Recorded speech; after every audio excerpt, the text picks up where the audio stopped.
Hey y'all, we are back. Welcome to Let's Chat. I'm Miss Lissha, you know, I got my right hand, and most of the time she is my left, the fabulous Miss Toni. Hey, T. Hey, Lissha, girl, man, that was such an awesome interview last I segment. know, wasn't it? Y'all, if y'all missed it, no worries. Y'all can head over to our YouTube page or our Let's Chat channel, as well as Ebony TV, where they exclusively run our replays. The best part about Ebony TV is every show that we send over. If you haven't seen the show yet, no worries. But it actually goes in rotation, and it has commercials added to it. So if you want to promote your commercial or your business with us, make sure you send your request to thechatradioshow@gmail.com. Y'all, I got this little suntan look going on. I got too much light going on. We have our first fabulous guest, our next fabulous guest, Omar Speaks, is going to be on here talking that talk with us. Hey, how are you? Ladies, how you doing? We're good, Omar. How you doing? Good. Been a long day, but it's good. Been a good day. I know you. I know what you mean. Tell us a little. I love it. Tell us a little bit about yourself and your literary journey. Oh, wow, that's a good one. A little bit about me. Young man, raised a little bit of South Central.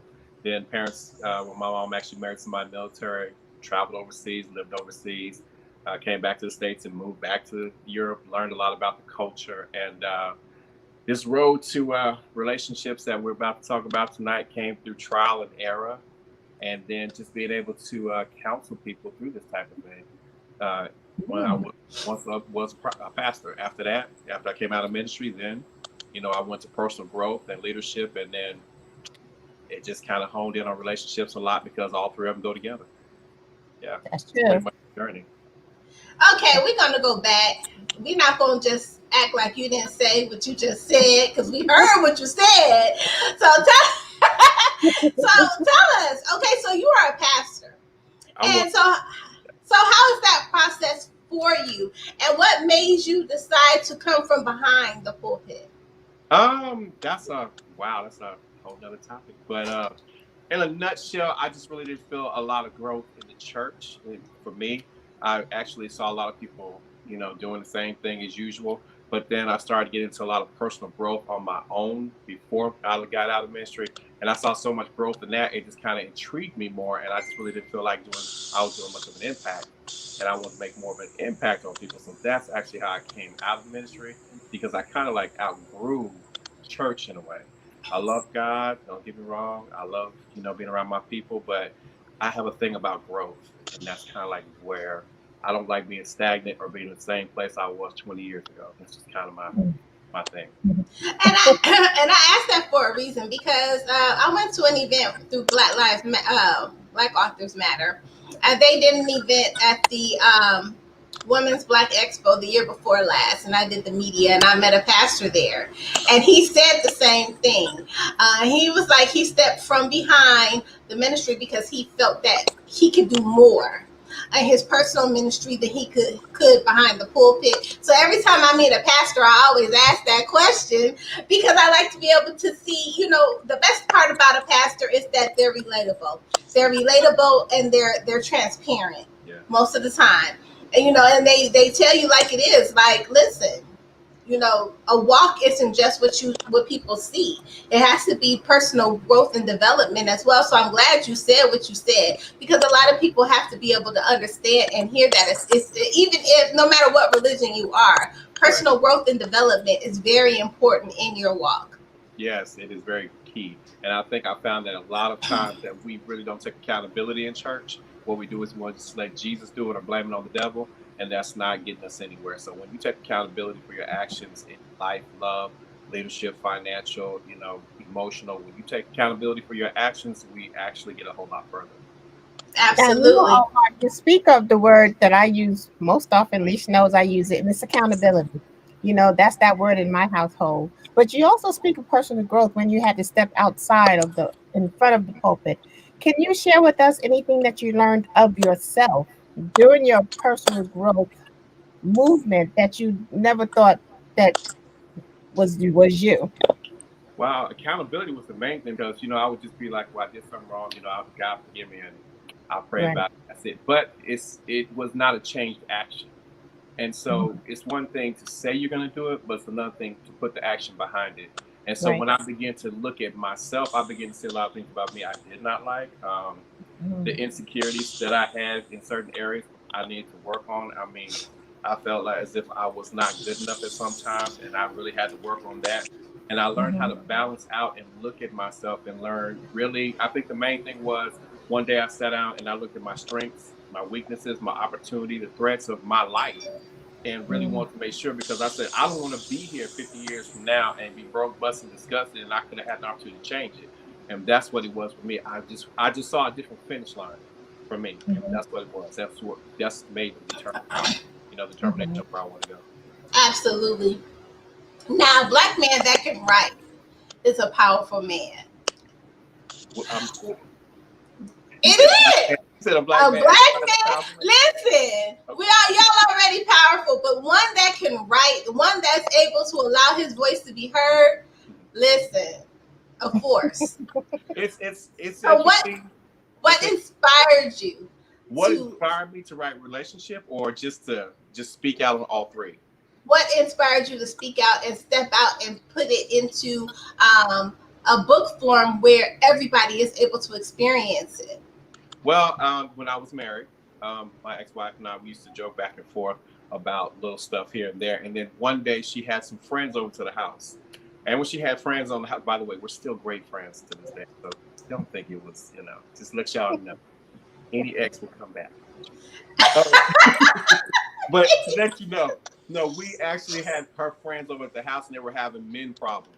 And one lady she was like, well, he keeps inviting me out to coffee and I don't drink coffee. And then another one was like, well, my husband, all he wants to do is work. And so I didn't understand pretty much like what the complaints were. Like I told the other one, I said, if you don't drink coffee, just drink tea. If you don't drink tea, drink water, but have the conversation because you may end up liking them. And then the other guy, with her husband, he's working because there are things that she wants to do. So he's trying to stay ahead of the game, but they're not communicating this to each other. So she's feeling neglected. He's thinking he's doing the right thing. And so I began to see that, hey, we need to really revamp and look at how we look at relationships. But first and foremost, this book is really strictly all about dating. So before you step into a relationship, you have to know you. Because I found that if you don't know yourself, then that's a problem. And I've heard a saying that said, to know thy enemy is to know thyself. So it's best to know you because the enemy is normally within you. You normally self-sabotage relationships or you self-sabotage opportunities that could be potentially great for you. And so you got to know you. So I really dealt with a lot of the personal journey with self-awareness, self-reflection, self-realization. I began to understand the love versus attachment type thing. And then I really wanted to understand what toxicity was in a relationship because you would get into relationships and some people would say, oh, well, this is toxicity or it's toxic.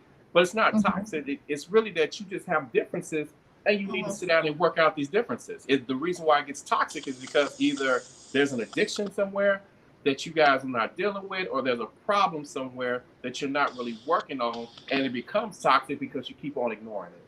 Absolutely. We always talk about a reset period. And a reset period, everybody goes through, whether you go through in relationships in life. It just so happens in relationships, you're either going to reset together or you're going to reset apart. And it doesn't make that separation a bad thing. It just means that everybody's growth has gone in a different direction. Correct. Well, now, go ahead. No, go ahead. Ladies first. Go on. Now, but you mentioned that you and your ex-wife are still good friends. Yeah. Talk about, and you touched on codependency. Now, a lot of people, listen, y'all. Don't send me no inboxes, but codependency is not love. I'm just want to let y'all know that. I don't know if y'all didn't know that or not, but go ahead on and tell them so they can really know what it is. To be attached to somebody is not love. When you really think about love is something that is mutual. It's something between two people when you're talking about a relationship. You guys share the energy. You give and take. It's ebb and flow. You guys are strengthening each other's iron, sharpening iron. That's what it is. But when you are only existing in a relationship because of this person's happiness, that's not good. When you're only existing because of this person's money, That's not good. If you're only existing because of this person's popularity or what circles they're in, then who are you? You have no identity. But you're also attached to something that they have, and because you're attached to them, you can't let them go. Absolutely. Not being able to let them go is dangerous because they can take you down a rabbit hole that you're not ready for. And there's a lot of women out there who have not been able to return from that rabbit hole. There's a lot of men who've not been able to return from that rabbit hole that they went down with somebody. So you actually have to make sure that you understand the person you get in a relationship with, because by being attached to them, you're being attached to everything in their life. We're talking about bad habits. We're talking about dark secrets. We're talking about, you what's that movie called 50 Shades of Grey type thing you don't need to know about. So I mean, you have to know who you're attached to, as far as just dating, let alone just being attached emotion to them, because emotions, like the H-Town said, will make you cry sometimes, but emotions have actually hurt some people. So you have to know what you're attached to nowadays. I'm glad you shared that, Omar. I want to ask you not to delve too much into your personal relationship. You share with what you want. Like we say, you say you and your ex-wife are still good friends. But my question to you is: it that you're good friends now as a result of your personal growth and all the things that you've learned, or are you good friends partly because you recognize what went wrong and you've corrected it now? You see where I'm we were actually good friends in the very beginning.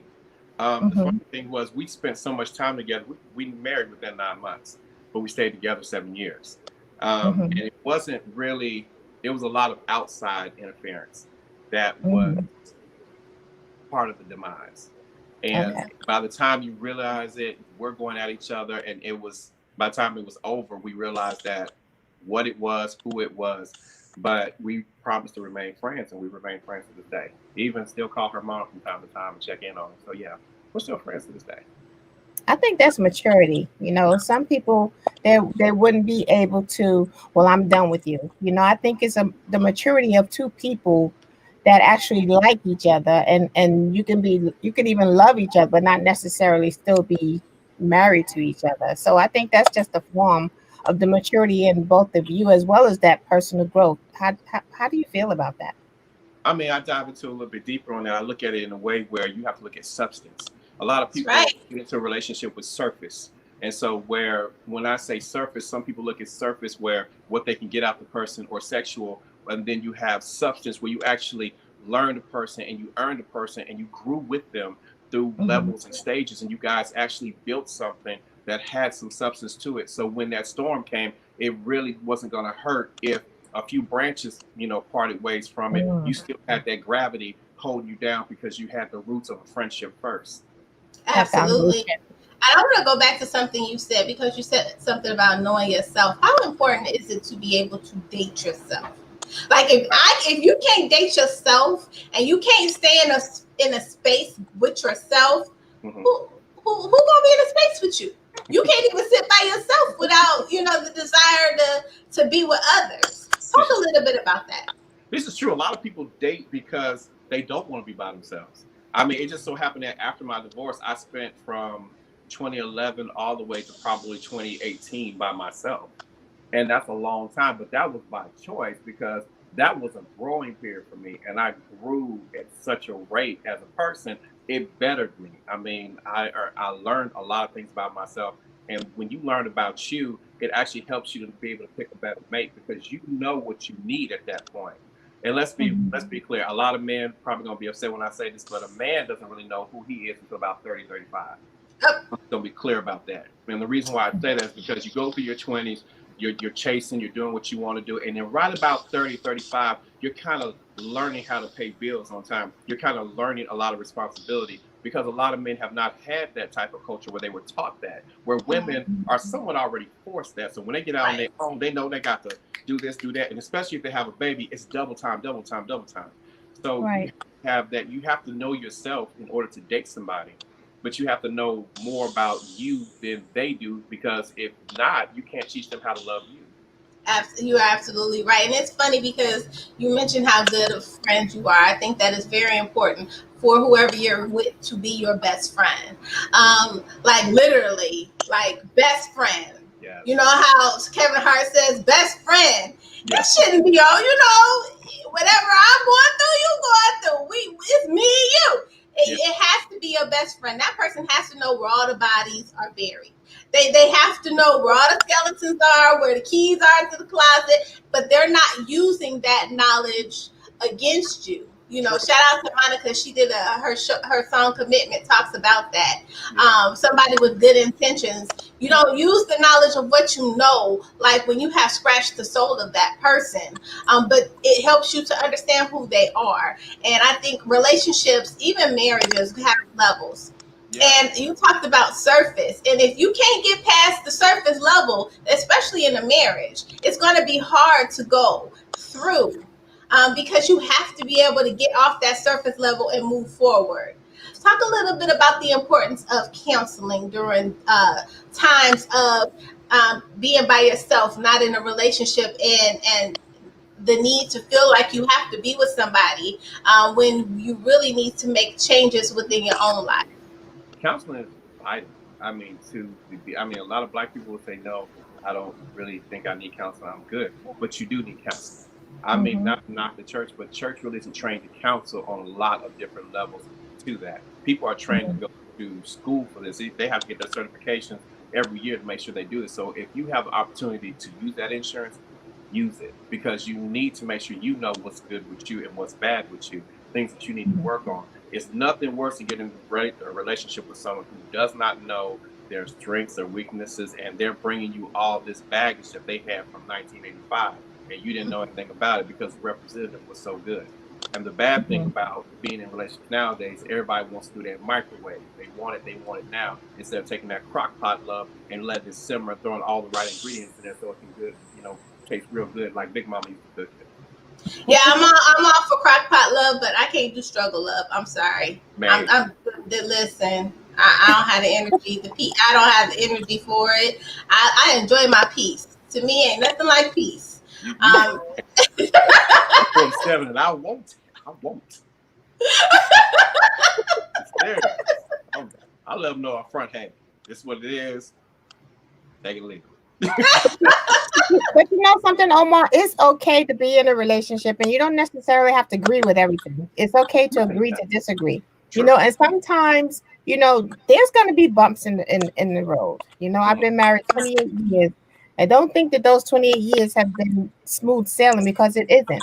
But during those bumps in the road, it's the way you handle them. It's the way you come outside of those bumps that shows the character between the two of you, and it shows that you will actually want to be with each other, and sometimes a man or a woman, they want to come home at the end of the day. When they walk through that door, they want peace. They want to be able to let all the stress that they have gone through during that day and just be them, whether it's a silly them, a funny them, or a silent them. They want to just be them. Can you share how important it is to have that peace within your home, and just to let it out and just be you? You know what? I will tell you this. I can do you one better. I will be transparent. How's that? I was dating somebody, and it was like whenever they had a bad day, if I went to their house, it was drama. It was just always consistent. And unfortunately, what a lot of men and women don't understand is that if someone that you love has that much going on, you might want to let them be to themselves, or you might want to part ways, because you can't fix them. Do not have the Messianic complex. You can't fix them. You have to be able to be at peace with yourself in order to have a relationship. Now, if I come home, if I'm with you, and I come home to hell, and it's not heaven anymore, I'm not going to be coming home too much. I'm working late. And pretty much, I'm working late. I'm working late. But I will talk to you way before that. And I will say, hey, can we go get some counseling for it? But if they don't want to do it, there's nothing you can do about it. So you have to respect them where they're at. They're not ready to grow. They're not ready to change. You have to let them go. But to come home to peace is heaven.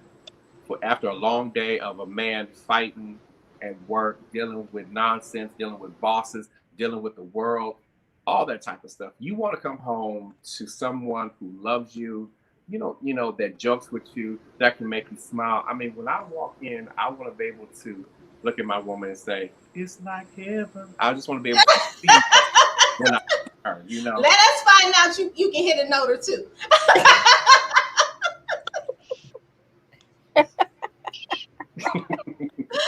Absolutely. And I understand that. I feel like some people can't handle that though. When you say I need you to be my best friend, because they haven't handled so many things in their own lives, and they haven't settled within themselves, so you have to know what it is. But the other flip side to that is, when God places things in your spirit, you have to move your feet. Yes, you do. And if you don't move your feet, you'll find yourself hovering. I saw hovering like a helicopter. And when a helicopter hovers, it doesn't do anything but just kick up dirt. It don't do nothing but make a mess. This is true. Because you didn't do what you were supposed to do. True. And a lot of times, that's where the growth in a relationship, not just the individual growth, but growth within a relationship. And you mentioned change. A lot of times people don't want you to change, because change is a requirement for somebody else to do something differently. Well, change makes you face yourself. Mm-hmm. And a lot of people don't want to face themselves. They would much rather be able to blame something on somebody else and take the responsibility for their actions, knowing this is something they've been doing all their life. Right. And that's like somebody saying, "Well, yeah, I messed up. I cheated. Big deal." No, it's not a big deal. You need to ask yourself why. Because if you don't ask the why, then we're not going to understand why you will possibly do it again. And then that's going to be a problem, because it's going to be a continuous problem. Because it was easy for you to do it the first time. If I forgive you, you'll do it again. If I forgive you again, you're going to do it again. And really what you're doing is diminishing the respect that you have for that person that you're with, because you continuously cheat on them and they keep on forgiving you. Absolutely. And it's funny because we always say that on Let's Chat. You have to start asking yourself why, and be mindful of the intent of the things of why you're doing something. So if you acting a whole fool, you got to sit down and say, now why am I acting up? Why am I here busting out car windows? Why? And then a lot of times that is, no, I don't bust out car. I don't do that. I don't cut up. I don't cut up. No more. Listen, that's too much. It's too much energy to act ugly. I don't have time for that. It's too many things I want to do. That was back during your Freaknik days? I've never been to Freaknik either. Oh, okay, I'm a good girl. Okay. I'm a good girl. I'm telling my age now. I'm sorry. I've never been to Freaknik. But, it's to understand our intent, the intent behind the things that we're doing. Right. Because if you don't start asking yourself why you're doing something specific, a lot of that why is your ego. True. Talk about a little bit how ego plays a part in some of the behaviors that we see, especially in dating. Ego plays a very big part, because a man really comes in with ego because he feels like he's actually, normally, I would say 85 to 90% of the time, the guy's already objectified the woman. So therefore, he's pretty much thinking, "Oh, I got this. I'm the man. So, she's supposed to do what I say." That's ego. And really, when you get to the point of coming in acting like that and responding like that to a woman, if she is an alpha female, it's not going to happen. Listen. She ain't going to play that game. My daddy's 67. She's going to be like, West Coast. She don't make you back. She's not going to play with you. So the ego that you have to check it. You have to check it at the door every single time. If you really want a relationship to work, ego's not going to work with connection. Ego's not going to work with communication. Ego's not going to work with comprehension. Ego's not going to work with being able to compliment that person. And those are the 4 key things that you're going to need in a relationship. You got to be able to communicate. You got to be able to connect, and you got to be able to comprehend. If I'm dating somebody and she speaks Chinese and I speak English, it's not going to work. It's not, because we don't understand each other. We can understand the surface, which might be go out to eat, maybe be intimate, and that's about it. But we're not going to understand enough about each other to build a real life together. So I got to comprehend my mate. In order to comprehend my mate, after I comprehend that person, I got to be able to compliment them in every which way, the strengths and the weaknesses. So if I got an ego, I'm not going to care about what she needs, because I'm just going to care about my needs. Right. Pretty much. Absolutely. And it's funny you said that. Right. Because Torrey Roberts, Pastor Torrey Roberts, he has a book called Wholeness. But he talks a lot about when we're dating, there's 5 different stages, Mm-hmm. but we get stuck in chemistry. And the problem is you can have chemistry about 10, 15 different people. You just stuck in the fact that, oh, we got some chemistry together, but then you go out and you got chemistry with her over there and oh, and him over there. Everybody got chemistry now because you stopped at chemistry and you didn't go beyond that, nor did you make sure that you were whole before you stepped in that situation. I mean, that's a good spin on it. That's a good spin on it. But I'm gonna say that if a man is good, he can have chemistry with just about any woman. Just like if any woman is good, she can have chemistry with any man if she knows how to read them. So you can have chemistry any which way it goes. I think it comes with maturity when you decide to go past just saying, "Oh, well, we got chemistry." Chemistry is great, but connection is better. I want to be Mm-hmm. connected to my person. Like Betty Wright said, "No pain, no gain." She was earning her man while she was learning her man. So if you are not going to learn that person, you can't connect to them. They're not going to learn you. They're not going to connect to you. And the thing that you're earning is you're earning her heart, you're earning her trust, and you're earning her time, and you're earning her energy. Same way with the woman doing with that with a man. So you have to make sure that these are the things that you are looking forward to doing, and you want to do them, not by, oh, I have to do them in order to get something out of them. You have to genuinely want that, because when you genuinely want it and they genuinely want it, the relationship becomes a whole lot more impactful, but also beautiful at the same time. But I think, Absolutely. Omar, I think it's something, in my opinion, it's something that you said when you started off this interview. People want the microwave relationship. A lot of people don't tend to not go past that chemistry. And in order to go past that chemistry, you have to put the work in. And if you're not willing to put the work in, how will you know there's anything past chemistry? You can't necessarily think that you're going to get everything, the whole person, just by first glance. True. You have to True. want to take it to the next step. And I Yeah. think that's where a lot of relationships fall through the wayside, or they don't even really get a fair chance to get started off the ground because of the microwave mentality these True. days. Can you share something with us about that? Well, I mean, I've been hearing, like today I was I took a nice day to just relax. So I went to my spa day today. And I was talking to the person to take care of me, and they were like, it's a shortage of men. And I was like, what do you mean it's a shortage of men? It's a shortage of men. So really the question is the microwave because it's a shortage of good women and good men, or is there a shortage, or is there a microwave because people just don't care anymore about being in with somebody? And I'm Mhm. thinking that it's kind of both, but I know that women have the power at this point. And what I was saying on another podcast that I was speaking on, I told them that with COVID being the way that it is, you have the opportunity to make a man talk to you and get to know Right. you. So this is Mhm. that time. This is the time where women can say power shift. And if they don't take this power shift and utilize it at this point, ain't nothing I can say to you, because Right. this is probably the prime time for you to get this man on the phone that says he wants to be with you so much, and you get to dig. You get to dig. You get to Mhm. ask certain questions. And if you don't know what to ask, you might want to start looking at questions, that couples ask. You might want to look at books that actually deal with relationships and start ordering those books and start working on that. Because if not, you're not going to be able to dive into a crock pot relationship. You will continuously keep going through the microwave thing. And no woman really, not no real woman at that, we'll say females may, but real woman's not going to want to go through that type of, oh, well, I met this one, we had chemistry. I met that one, we had chemistry. We slept together and it happened. We ate dinner and that's it. That's a cycle. And a woman doesn't forever want to be born in that cycle. She wants to be in a real diehard relationship with someone that connects with her. So you Mhm. have to take this time, ladies, and get that man to talk to you and get in depth. And fellas, open up, start talking. Just you have to start talking to these women. You can't just go in there and be like with the bravado and the oh hard and I got this, man. I'm gonna I got this, man. She gonna be mine. You can't do that, because now with the women, being the majority, they can pick if they Mhm. want to. Just because you Right. look good, don't mean you good for her. And if she decides she wants something that's good for her, you automatically ain't on the menu.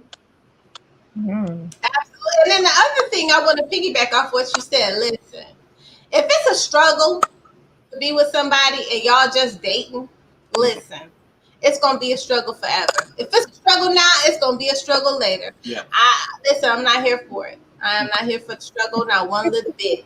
Right, right, right. And the thing about struggling is everybody thinks that, oh, in order for a relationship to work, you go through the struggles. There's a difference between struggling and the battle.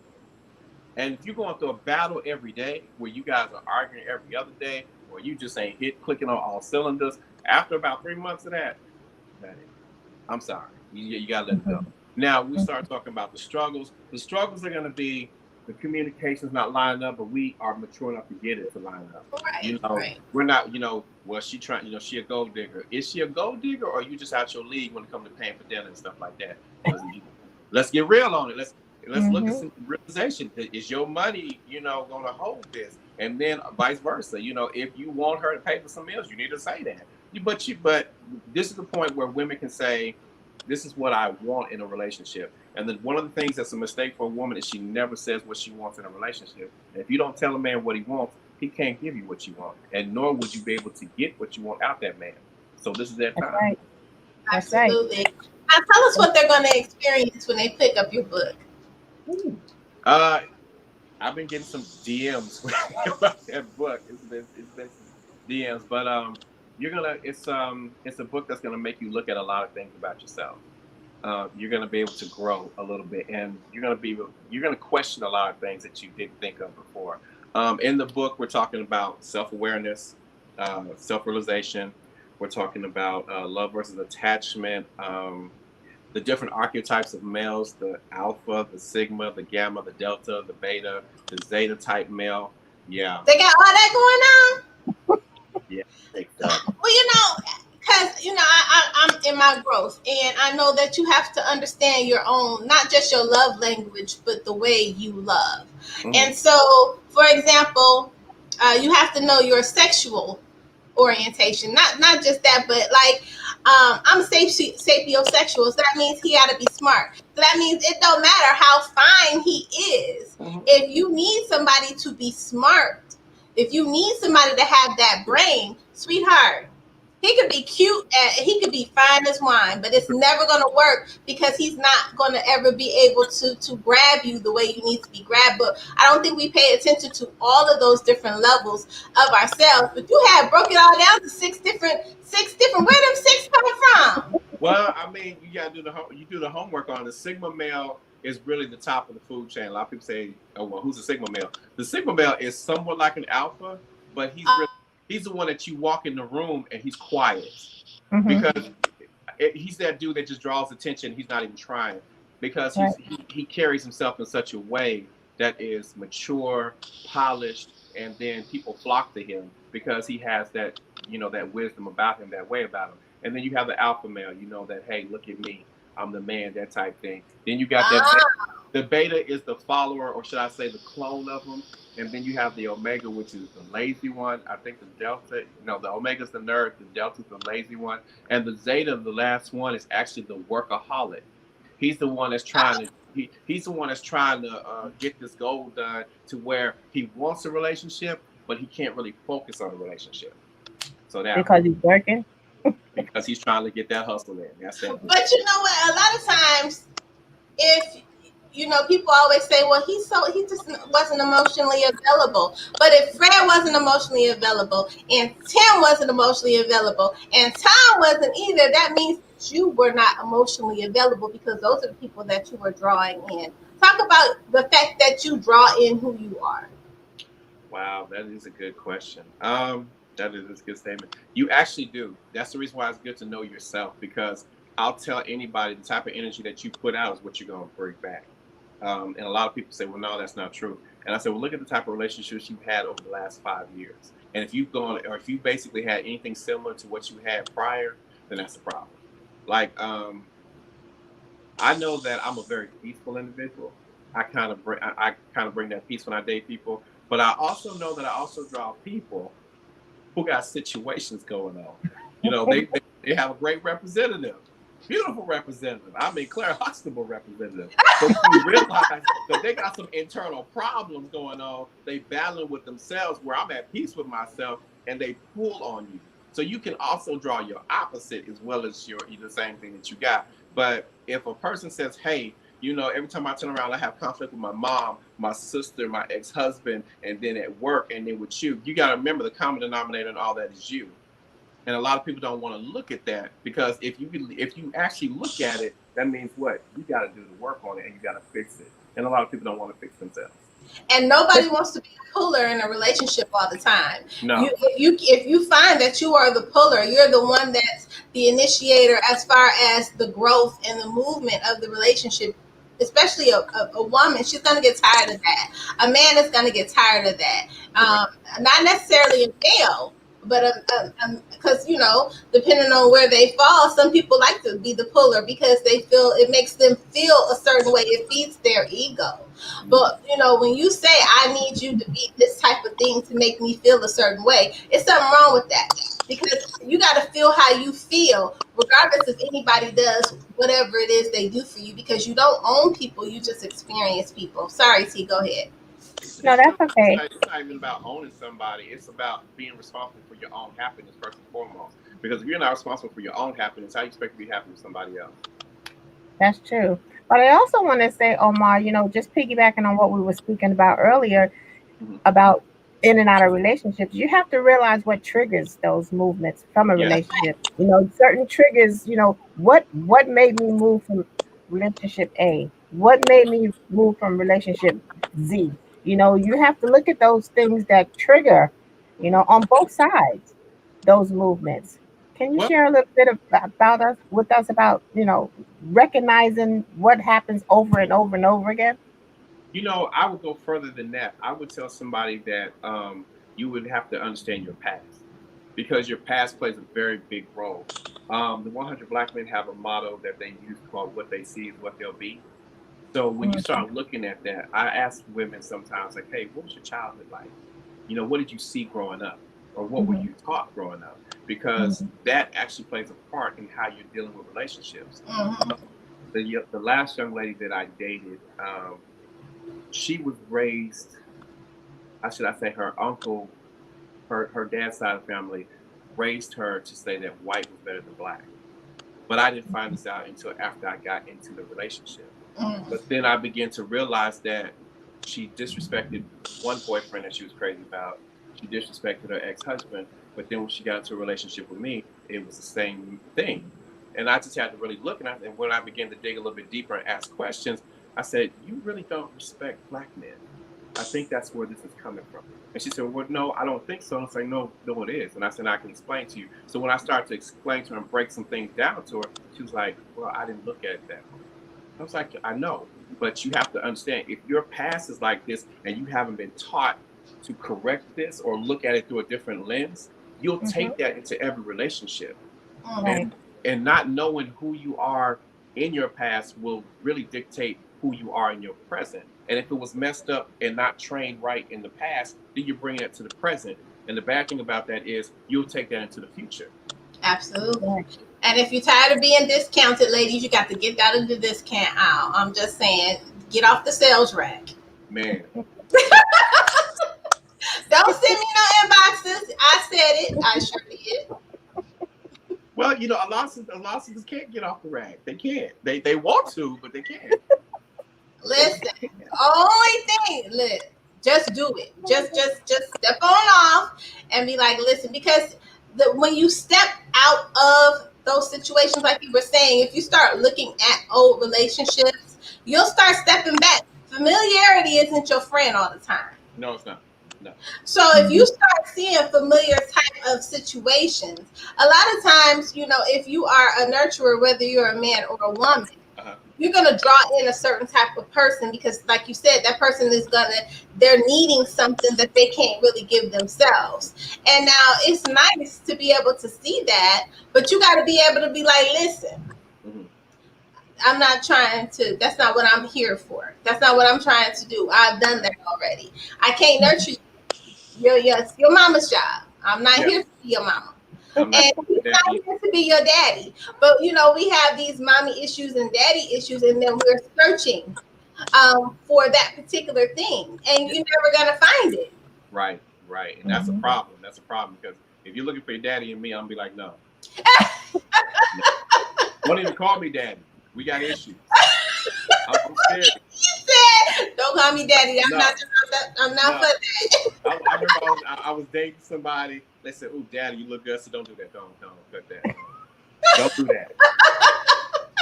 It's not gonna work because you ever call me daddy any other time, we're gonna have an issue. I'm telling you, it's not gonna work. So, yeah. Don't even call me daddy. Say, hey, babe, hey, darling, hey, sweetheart, but daddy, no. Daddy back in Oklahoma somewhere. No, I'm just kidding. Wait, you see his face? His face is like, listen, I'm not no. Listen, that is not I'm part not of there for it. That's not. I'm not. I do not. I like to keep it simple. You know, I'm old fashioned. And all this extra stuff that they got going on now, I'm like, it ain't that deep. You know, I'm a sapio. You know, I'm a polymath type individual where I love information. So you got to talk to me. I don't care how fine you are. I mean, you could be. I know you got a brain. Man, you can be Nicki Minaj fine if you want to. It's not gonna be that deep. I mean, I need a brain, and technically, when I think about it, if I was to say who would be my idea, if I was gonna date a star, who would the star be? It would be Jill Scott or Erykah Badu or Letta. Oh, that's good. Those are the three that I'm gonna deal with. Okay, I heard two. What was the last one? Letta. Yeah. I love her. Jill Scott. I watch her Instagram. She's super deep. Man, she's very artistic. That is my, Jill super Scott, deep. That's my secret crush. I'm gonna let y'all know that now. I do, Jill. Good. I do. Right now. You hear that, Jill? Listen, we're here to broker on his behalf. You know what? She lives in Nashville, which is funny. I didn't know that till last few months ago. She lives in Nashville. I didn't know that. I was like, wow, okay, you live in my city, okay. So interesting. So yeah. Absolutely. Now tell us what's next. What's next for Omar Speaks? What's next for the author? What's next for the brand? We got 2 more books coming out. I'm writing on 2 more. Well, actually 4 more books. I'm writing on 4 more books right now. The next book that's coming out is going to be Dating with Destination: Relationship Goals. Ooh. And then the third one is Marriage is Not the Final Destination. I got a leadership book I'm writing on called Pride, Personal Responsibility, and Delivering Excellence. And then I'm working on a personal growth book that deals a lot with some of the things that I went through. It's called A Date with Destiny. And then also I'm looking at, I have somebody writing a script right now for a movie. So we got a romance movie going on. And then next week, I actually am going to probably do a live. I haven't decided yet, but I'm going to do a live and give away some free books possibly. So that's what we're looking at right now. Yeah, or I just may do it live for everybody who got the book and let them do some Q&A because I didn't do it. But next month, this was a soft launch for the Facebook group, was a soft launch, and my hard launch is actually going to be coming up in next month. Wait, we're not in the Facebook group. How do we be down? Oh, Facebook. Tell you what, I'm sorry. If you wasn't in the Facebook group. Listen. I feel like Annie right now. All I need is a red wig. Well, the Facebook group is, where I think where you are, because you see my posts every day. I'm in the Facebook group. Are you in my Facebook group? No, I'm on your page. I'm not in the group. Oh, okay. Well, okay. Well, you're on my page. We'll do it that way. You're on my page because I haven't really done the group yet. I'm gonna wait for the hard launch, then I'll do the group. But on my Facebook page, Omar Bogan, you get a little bit of taste of my mind when it comes to relationships and things like that. And then the IG as well. I do have a YouTube page you can go to where, we're doing that too, Omar Speaks. And you can go to my webpage, omarbogan.com, and you can see it there. But those are the things that I have in the works right now. We got shooting going on for the trailer for Dating with a Destination, and then, of course, the live coming up. But other than that, that's really about it right now. Besides working on stuff and then, taking care of my sisters. Yeah. Look at that face. They're older than me and they spoiled. I don't understand. You know what? Listen. I'm a little sister, and we have to be spoiled. You teach us. Our brothers teach us how. Baby. It doesn't matter. You teach them. You teach them. You teach people around them how to treat them. So listen, if my brother spoiled me, why am I going to accept anything other than? Well, you're right. You're right. I mean, but she needed me here. My sister needed me, and that's why I came. So I'm here. I'm not complaining about it. When she needs me, she call me anytime. 3 o'clock in the That's morning. the best part about a brother. Brothers are the best. Listen, they are the best because when they come, ain't no worries, and if they can cook, it's even better. Yeah, I can cook. I don't have to worry about it though, because she can cook better. So yeah, Oh, there yeah, you go. she cooks better. I would say I cook good with some of the Italian dishes, but when that comes to that soul food, that's all her. She from Jackson, Tennessee, so she can get down with the cooking. All Yeah. right. I love it. I love it. Well, here on Let's Chat, we like to do something fun with our guests. So Okay. T is going to ask you a fun question. I don't know what she's going to ask you. That's not my part of pay grade. I don't know. So we Well, gonna it's say, okay. Pastor, listen, Pastor, forgive us in advance. All right. Go ahead, T. No worries, Omar. It's the first time, so I'm gonna take it easy on you. Oh, you ain't But gotta take next it easy. time, You ain't gotta take it next easy. time, I got you. Oh, Hit me, Rocky. What you got? What you got? oh, Okay, okay. okay. All Well, T, right. you heard what he said. He said it with his chest. Okay. Okay. Now, this one I'm gonna get. Now, you ready? I'm ready. Let's Okay. go. Let's go. Now, there's a certain five-letter word that Oh, becomes T, did you shorter. freeze? Hold on, she Can, gonna be popped right back in. You said can you hear certain me, five Omar? letter word. You said certain Go five ahead. letter word. Okay. There's a certain five-letter word that becomes shorter when you add two letters to it. What is that word? There's a certain five Mister, letter I word. got this. I can handle it. There's a certain five letter word that gets That shorter. wasn't even on the list tonight. Wow. Yeah, you found. Yeah, you got a good one on that one. Let me see. Certain five letter word. Five letter And it word, gets shorter when you add two letters to it. and it gets shorter when you add two letters to it. Hmm. You know what? I'll take the L on this one. I'm not gonna do it. I'm not gonna do it. Now y'all witnessed Cause that I'm he did thinking it. Cause ask I'm for it. thinking. I'm like, yeah. See, you made me turn you made me turn the page on because I had something totally different for you. But when I had to Mhm. come at you. See, Are you fellas, this is what I be talking about right here. Fellas, they will make you bow down when you watch it, dude. Watch it. But you know what? I want to piggyback real quick because I heard Louis Farrakhan talk. I don't know if he was doing an interview or something. I think he was doing an interview or something he was talking on. But he said that a woman will let you know that you are a man by the way she tries you. She's gonna like. I think he said she's gonna make you. She's gonna make you step up to be that man that you need to be. Do you agree with that? I don't. I think I think that women come into your life over time to help you grow as a man. But I think when it comes down to actually dealing with a real woman in a relationship, like if it's a real serious relationship, because you'll go through situationships, certain things will grow you. But as a man, I think only you can make yourself a man. And the test of time and the things that you look at, that's why self awareness is important and self reflection is important and really counseling is important.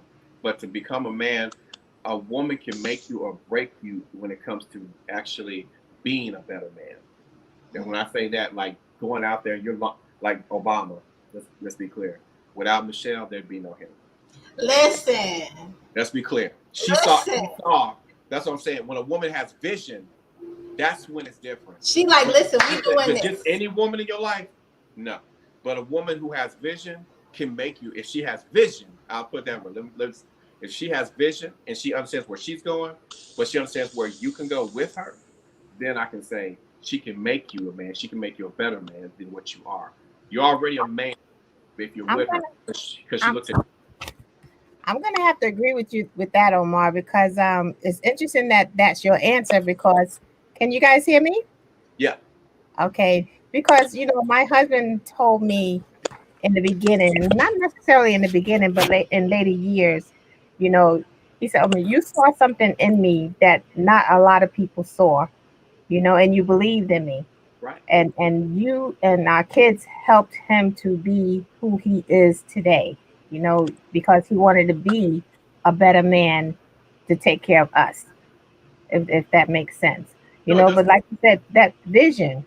Mm-hmm. is real. You know, It you have to believe, it is. you have to believe in them and see things in them that they may not necessarily see at that time, but you know that is within them. And I don't mean to get all deep. You know, sometimes I don't talk a lot about me on the show, but it's just something that touched me, and I felt that. So I just wanted to say that what you're saying And you is know what? absolutely right. And I'm gonna definitely respond to it. Ladies, it is paramount.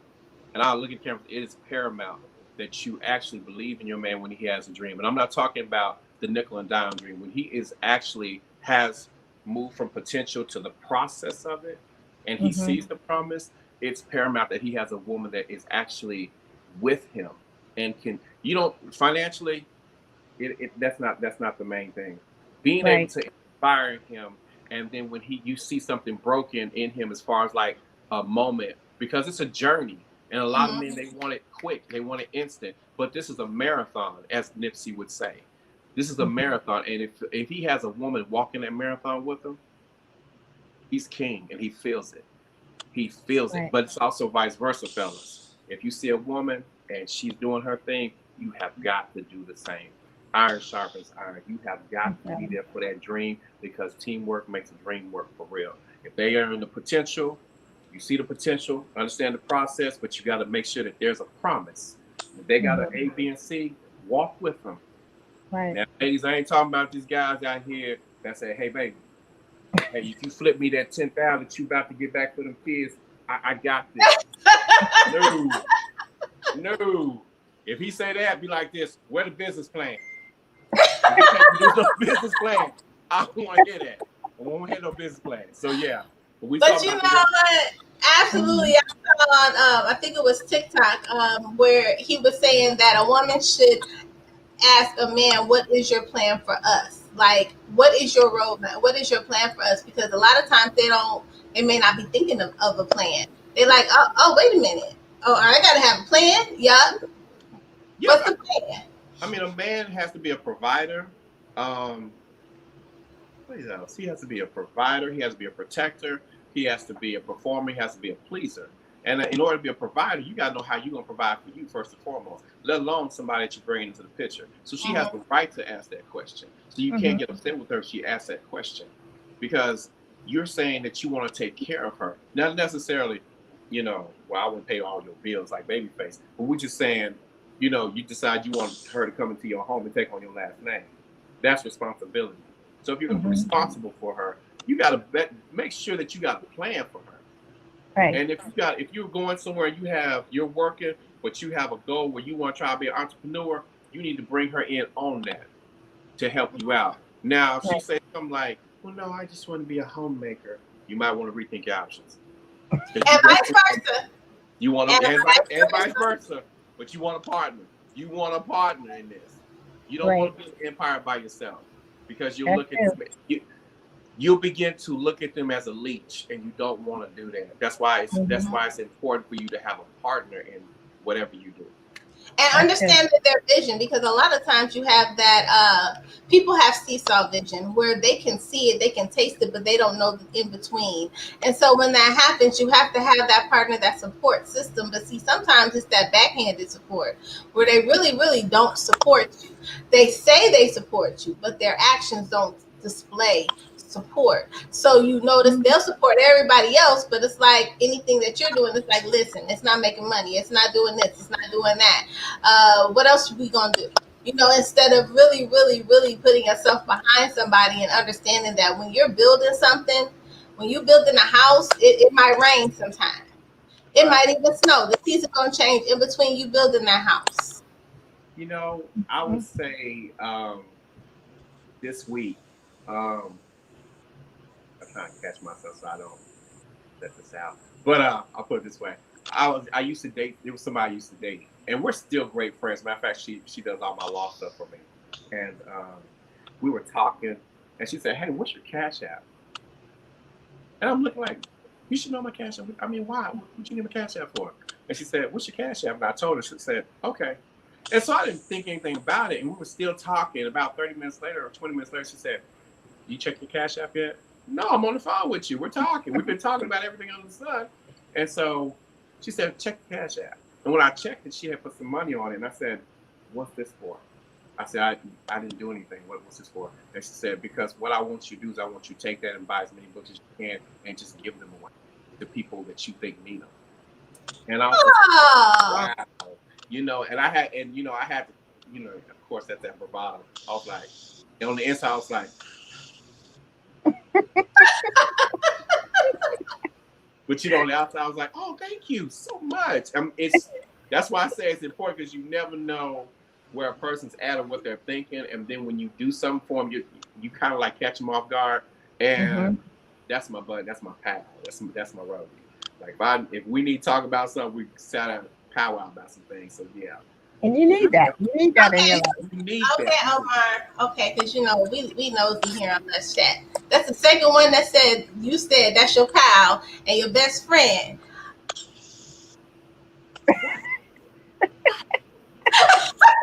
That's the second one. That's your pal and your best friend. You know what she is. So you've had those. So it. No, you know, I'm not gonna say I've had those. I've only had two like that in my life. Two. The first one was my high school sweetheart, and we're still friends to this day. You know, but of course she's unavailable. We don't do that. But this one right here, we dated, and at the time that we dated, she wanted a child, and when she wanted a child, I was like, well, and so that's why.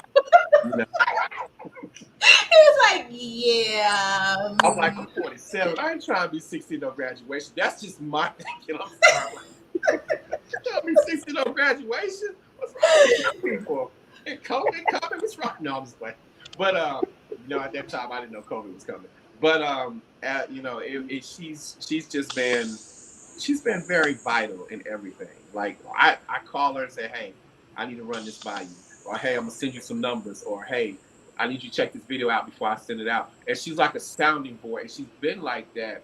And it's kind of weird because normally when I part ways with somebody, we're cool, but I ain't talking to you every day.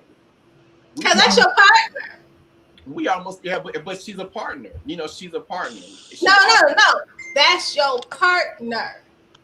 You know, you said she gotta be your partner. You said she your partner. That's your partner. Okay. So we just want you to know that you recognize that she your partner. I recognize she is, you know what, she is probably the greatest asset that I have actually come across as far as a friend, and knowing exactly how I move and everything. Well, make sure you send us an invite to the wedding. Yes, that's it. Here we go. You know, she was watching. You know what the thing about? She was watching this right now. She probably like, hey, partner, we rooting for you. We got you. Mm-hmm. You know what? Well, I'm gonna help you get out of this tangle with Miss Lissha, Omar. Wow. I'm gonna because she will go at you. An entanglement. That's what I said. An entanglement. No. I will help you out. That's our show. We're gonna have to have you back for part 2. Now I know y'all bad. Now I know to watch myself with y'all now.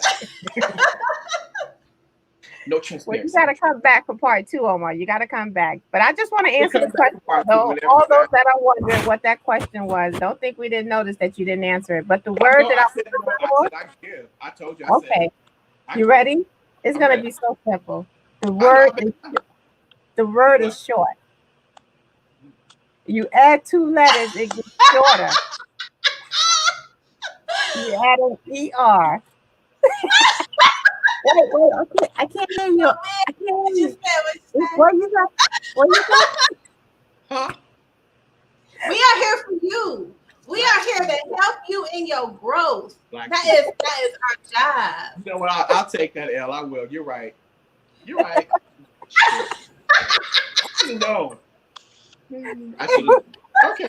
Not even said the word. You add 2 more and it just gets shorter. You got me. You're right. You got me. You're right. What's the word again for those who didn't hear, T? Jordan. Okay, you're gonna add. There's a certain 5-letter word that becomes shorter when you add 2 letters. What is that word? Short.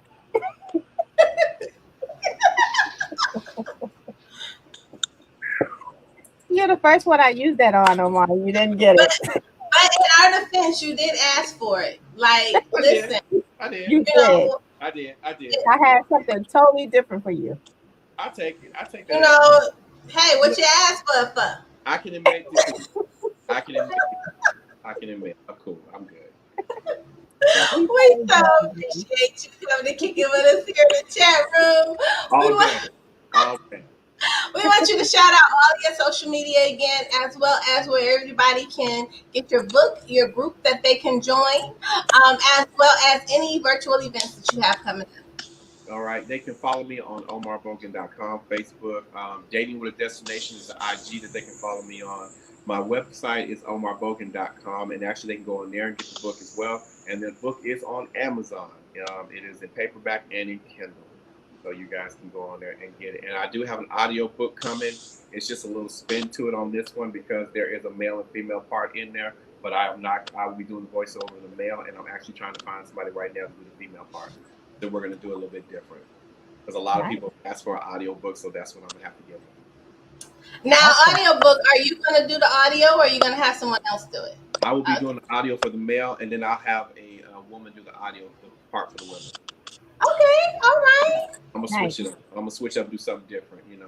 I like Very to nice. think out the box a little bit there. So Nothing wrong with that at all. We so appreciate you coming to kick it with us. You know you are welcome back anytime. thank you, thank you. Love you, Thanks for ladies. joining I us. appreciate you so much. You're We very so welcome. appreciate you. Y'all be good. Good night. Bye. Shorter. Watching you.